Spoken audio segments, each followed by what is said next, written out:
हमस Israel में जारी जंग को लेकर इस्लामिक दुनिया आई एक्शन में। सऊदी अरब और कतर ने उठाया बड़ा कदम। फिलिस्तीनी आतंकी संगठन हमस द्वारा इजराइल पर किए गए हमले के बाद फिलिस्तीन और इजराइल के बीच बड़े पैमाने पर जंग छिड़ गई है। इजराइल की सेना गजा पट्टी और हमस के ठिकानों पर कहर बरसा रही है। इसी बीच इस्लामी दुनिया ने एक बड़ा कदम उठाया है। इजराइल और फिलिस्तीन आतंकी संगठन हमस के बीच जारी जंग के बीच इस्लामी दुनिया में हलचल बढ़ गई है। इजराइल फिलिस्तीन जंग को लेकर सऊदी अरब ने मंगलवार को 57 मुस्लिम देशों के संगठन ऑर्गेनाइजेशन ऑफ कोऑपरेशन OIC की आपात बैठक बुलाने की मांग की है। OIC ने गजा के खिलाफ इजराइल की जवाबी कार्रवाई की निंदा करते हुए कहा है कि अंतर्राष्ट्रीय प्रस्तावों की अनदेखी के लिए इजराइल जिम्मेदार है। इसके अलावा 22 देशों के संगठन अरब लीग ने भी बुधवार को एक आपात बैठक बुलाई है। अरब लीग के क्षेत्रीय ब्लॉक के अनुसार हमस द्वारा इजराइल पर किए गए अटैक के बाद इजराइल की जवाबी कार्रवाई पर चर्चा करने के लिए अरब लीग के सदस्य देशों के विदेश मंत्री बुधवार को मुलाकात करेंगे।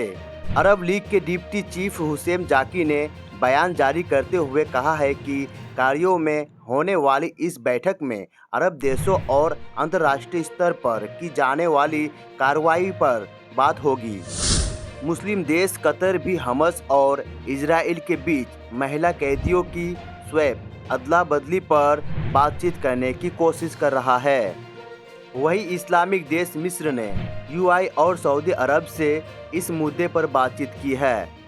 इजरायली वेबसाइट की एक रिपोर्ट के मुताबिक आतंकी संगठन हमस के प्रवक्ता ने भी कहा है कि वह इजराइल की जेल में बंद आतंकियों की रिहाई के लिए बातचीत करेगा और अमेरिका की मदद से कतर ने उठाया ये कदम।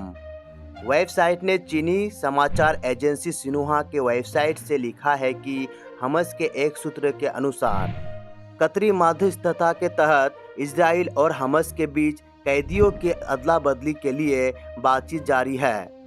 सूत्रों ने बताया है कि अमेरिका की मदद से कतर एक तत्काल समझौते को अमल में लाना चाहता है। इस समझौते के तहत इजरायली जेलों में कैद फिलिस्तीनी महिला कैदियों के बदले हमस द्वारा किडनैप महिलाओं को रिहा किया जाएगा। हालांकि इजरायली अधिकारी ने इस रिपोर्ट का खंडन करते हुए कहा है कि बंधकों की रिहाई पर अभी कोई बातचीत नहीं हुई है। हमस ने 130 से अधिक इजरायली नागरिकों को बनाया बंधक। रिपोर्ट के अनुसार शनिवार को घुसपैठ करने वाले हमस के आतंकवादियों ने इजराइल के 130 से अधिक लोगों का किडनैप कर लिया था। किडनैप किए गए लोगों में महिला, बच्चे और बुजुर्ग भी शामिल हैं। इनमें से कईयों की मौत हो गई है। वही बचे हुए लोग हमस के कब्जे में है।